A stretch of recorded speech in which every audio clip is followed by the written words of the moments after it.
Amy Sky, I would like you to introduce your husband to everyone, because I think you do a much better job than I would. To me, the best living male singer alive, Marc Jordan.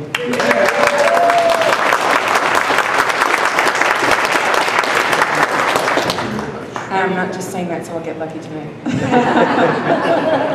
And Mark, I'd like you to introduce your wife.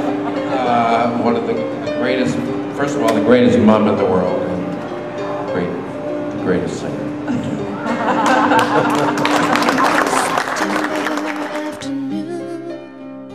In 1961, a baby girl's first cry rang out a new life. Watching the show, you obviously wrote a lot of songs specifically for artists.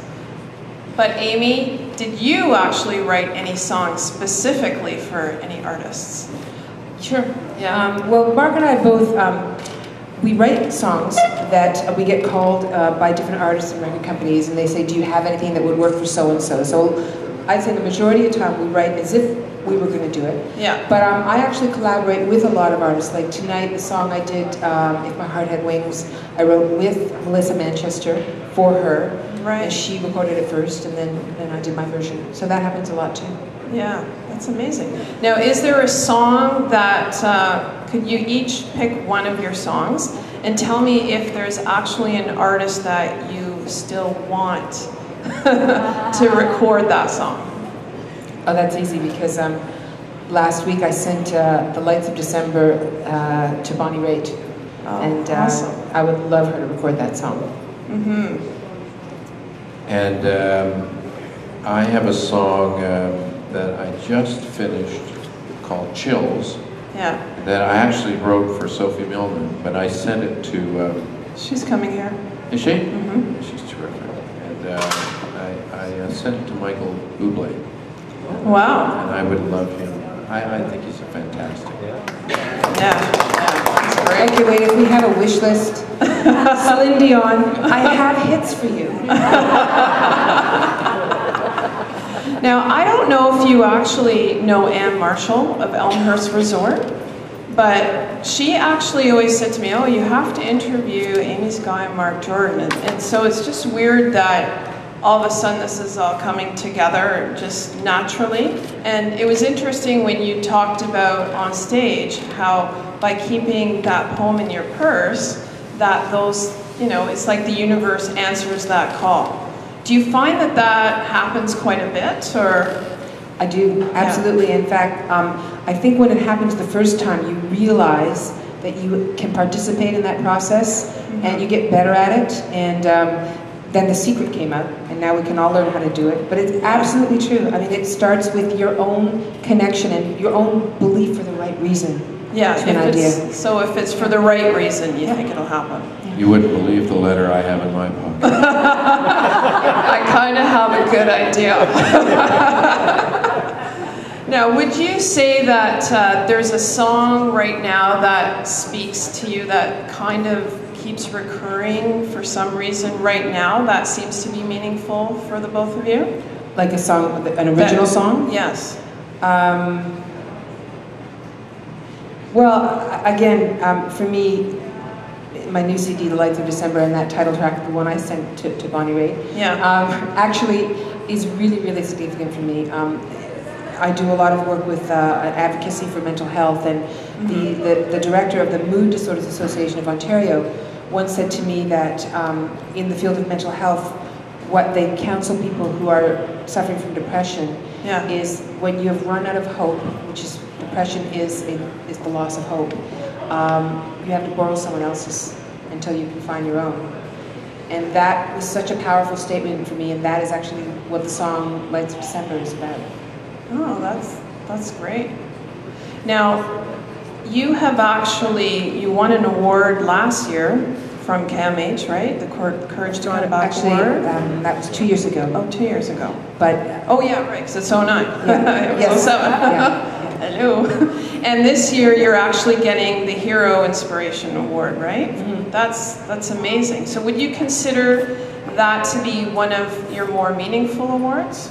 Absolutely. That is really the cause that's closest to my heart. I mean, your mood is your reality. You see the world through the lens of your mood, and so often we have distorted information about really what is true for us in the world and what we have to be hopeful about and what we have to be worried about. And if everyone could have access to the wonderful help and the work that I've gotten in terms of therapy and self-talk, I think that the world would be a better place. I really do. I think we'd all be a lot happier. Yeah, absolutely.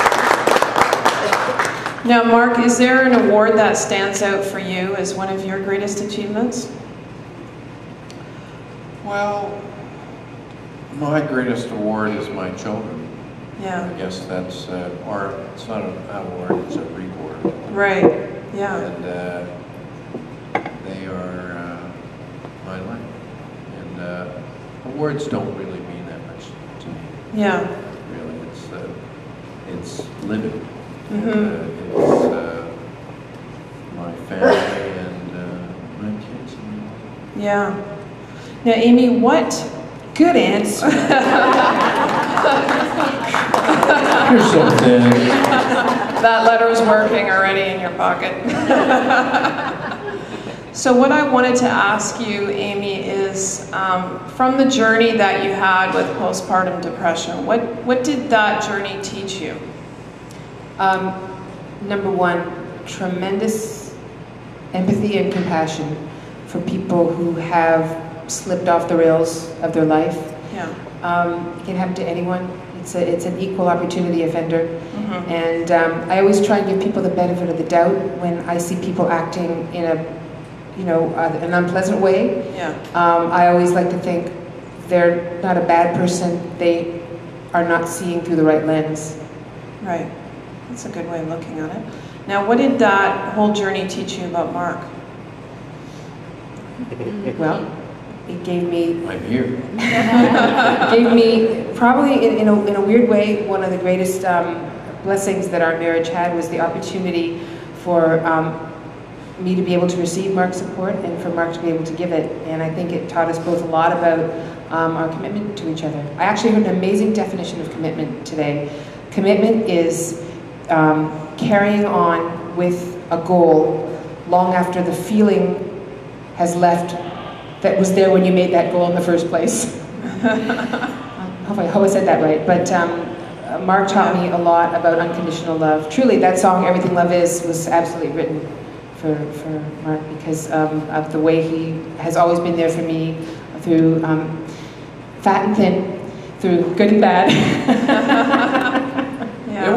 It was actually a scary time, and I think a lot of women have it, and yeah. You know, when we were going through it, I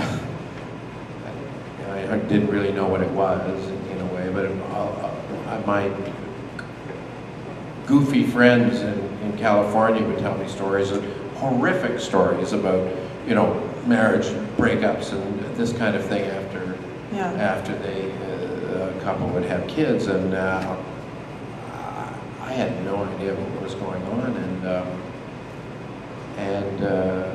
we had some help, and Amy's mom came down and helped us, and it was. I look back at it, and it really strengthened our marriage in a weird way. Yeah. I've seen it. Mm-hmm.